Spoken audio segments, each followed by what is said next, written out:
Hello भाई लोग। तो मैं आज का वीडियो में आप लोगों को बताऊंगा कि आप 10 पॉइंट जो कि आप क्रूमेट से आप कैसे ये गेम को जीत सकते हैं, या दूसरे शब्द में इम्पोस्टर को आप कैसे पकड़ सकते हैं। पहला पॉइंट ये है कि आप हमेशा टास्क करिए। आप अपना टास्क जितना जल्दी ख़त्म करेंगे तो इम्पोस्टर को उतना कम टाइम मिलेगा आपको मारने का। तो आप हमेशा टास्क करिए, पहला पॉइंट ये है। दूसरा पॉइंट ये है कि आप बाकी क्रूमेट जो है उन पर नज़र रखिए कि वो विजुअल टास्क कर रहे हैं कि नहीं।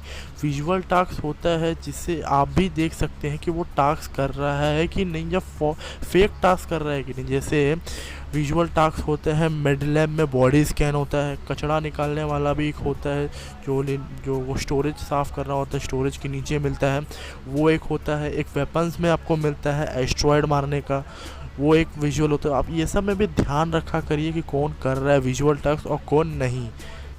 तीसरा पॉइंट ये है कि आप अपने टास्क मीटर जो होता है, टोटल टास्क मीटर, उसमें भी ध्यान दीजिए करिए। जितना जल्दी वो ख़त्म होगा उतने ही जल्दी आपका गेम ओवर होगा। तो टास्क मीटर होता है स्क्रीन के टॉप लेफ़्ट कॉर्नर पे होता है, जैसा कि आप देख सकते हैं। तो ये था तीसरा एडवांटेज। ये मिलता है आपको टास्क मीटर ध्यान देने का। अगर कोई बंदा टास्क कर रहा है, फेक टास्क कर रहा है, तो अगर आप ध्यान देंगे तो वो टास्क मीटर ज़रा सा भी आगे नहीं बढ़ेगा, तो वहाँ पे आप नोटिस कर सकते हैं। चौथा पॉइंट ये है कि आप अपने जो क्रूमेट है उसका वियर्ड बिहेवियर नोटिस करिए। जैसे वो बीच बीच में रुक जाता है, या मतलब सैबोटाज करने के लिए जैसे आपको रुकना पड़ेगा थोड़ा, कि ताकि आपको दो हाथ से क्लिक करना होता है, तो वहाँ पे आप थोड़ा सा नोटिस करिए। और होता है कि अगर वो वेंट में घुस जाए तो वो भी आप ध्यान दिया करिए। और एक पॉइंट होगा कि आप जो जैसे एक कम नेविगेशन में अगर मैं घुसा, वहाँ पे कोई नहीं था, लेकिन अब जैसे सडनली आप पीछे मुड़ते हो तो एक बंदा सडनली अपीयर हो जाता है नेविगेशन से या किसी भी कमरा से। तो सिंपल सा बात है, वो वेंट से ही आया होगा। तो आप ये बात में ध्यान रखा करिए कि कितने बंदे एक कमरे में थे। और एक पॉइंट है, जो मर जाते हैं लोग, जो क्रूमेट मर जाते हैं या मार दिए जाते हैं, वो टास्क नहीं करते, वो सिर्फ इधर उधर घूमते रहते हैं। तो आप उन्हें भी बोला करिए टास्क करने के लिए, तो इससे आपका जल्दी जल्दी टास्क मीटर बढ़ेगा और गेम ख़त्म होगा।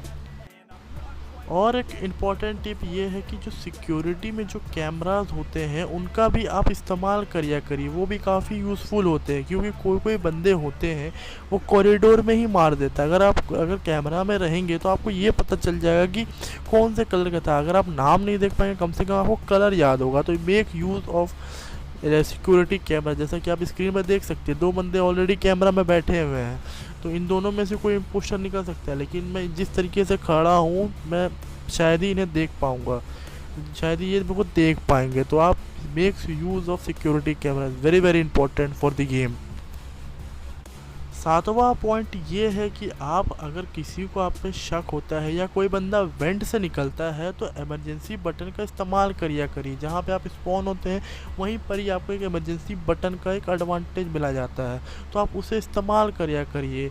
वो भी बहुत यूज़फुल होते हैं, अगर खासकर एंड मौके में जहाँ पे आप कम बंदे बचते हैं और इम्पोस्टर फिर भी बच जाते हैं, तो वहाँ पे आप सिक्योरिटी मीटिंग करके उसको रिपोर्ट कर सकते हैं। तो वो भी एक काफ़ी अच्छा टूल है इस गेम में। ऐसा बहुत बार होता है कि क्रूमेट को आप पे शक होता है, मतलब एक दूसरे क्रूमेट पे शक होता है, हो ही सकता है क्योंकि गेम ही वैसा है, तो शक हो सकता है। तो आप जब भी अपना क्लैरिफिकेशन या अपना सिचुएशन या स्टेटमेंट दें, तो हमेशा अपनी आवाज़ में कोई कॉन्फिडेंस रखें कि हाँ मैं नहीं था, और अपने आप को एकदम साफ़ सुथरा सच बात बोला करें कि मैं यहाँ पे था, मतलब था। अब बातों को ज़्यादा घुमाइए नहीं, बात में हमेशा एक मतलब कॉन्फिडेंस रखिए, हमेशा बाहर रखिए अपना आवाज़ में, ताकि लोग आप पे ट्रस्ट कर सके। अगर आपके आवाज़ में ट्रस्ट नहीं है, वो आपको रिपोर्ट करके वोट आउट कर सकते हैं। और एक इम्पॉर्टेंट पॉइंट ये है कि आप जब भी सैबोटाज होता है, वो जल्दी से जल्दी फिक्स करने का कोशिश करिए, और जिम्मेदारी आप खुद पे लीजिए ताकि आप बाकी क्रूमेट बच सके। सबसे डेंजरस सैबोटाज होता है इलेक्ट्रिक का, क्योंकि उसमें आपका विजन बहुत ज़्यादा कम जाता है, और जो इम्पोस्टर होता है उनका वैसे का वैसे ही रहता है। तो जितना जल्दी हो सके आप सैबोटाज को फिक्स करिए। और जब भी सैबोटाज हो तो आप मेक श्योर करिए कि आप 2-3 बंदा इकट्ठा रहे, तो साथ में रहे, ताकि अगर एक बंदा मरता भी है तो आप एक बंदा गवाह के तौर पे एज एविडेंस रहेगा वहाँ पे।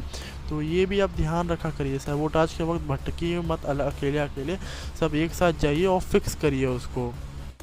आप वोटिंग में भी अब हमेशा ध्यान दिया करिए कि कौन किसको वोट करना है, और 2 बार सोचा करिए कि आप किसको वोट कर रहे हैं।